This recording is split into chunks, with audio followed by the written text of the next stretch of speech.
Well, folks, it's Philip from Pacific Coast Yacht Sales, and we're on board our 360 Sea Ray Sundancer. It's a 2003, and it's got a 2019 Kohler generator. I'm going to do a quick startup video because a lot of the times the generators on these boats just don't work. But this one has a newer one, and I want to show you how it all works. So the first thing whenever I'm starting up a generator is I always turn the shore power off. I slide over the generator to on. As a disclosure, the AC voltmeter at the top here on the left side on line 1 does not work, and we're disclosing that right off the bat. It's just a gauge. You can replace it, but the owners aren't fixing that. So then we turn on the generator. So they're both on. Come down here, we turn the bilge blower on. It's important that the bilge blower is running when you're running your generator. Same with your main engines. It's a good idea. So 282 hours. You hit the mode button, and then you'll see start.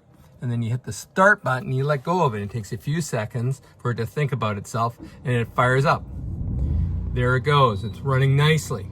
You can see it's charging 13 volts, and on the right-hand side, you can see that it's got 110 amps coming out, and it's also coming out on the left line as well. They both are running beautifully. Let's go take a look outside at what it looks like.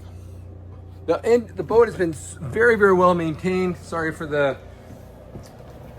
runner there. I sort of kicked it out of the way while I was doing it, and you can hear the generator running on the outside. It's a pretty windy day down here in Point Roberts. You can hear the blower running on that side, nice and loud, and over here you'll see the generator and the water's pumping out beautifully. That's your generator running on your 360 Sea Ray Sundancer. It is a 2003 with a 2019 generator upgrade. Again, thanks for watching our startup video of our generator. Thanks again.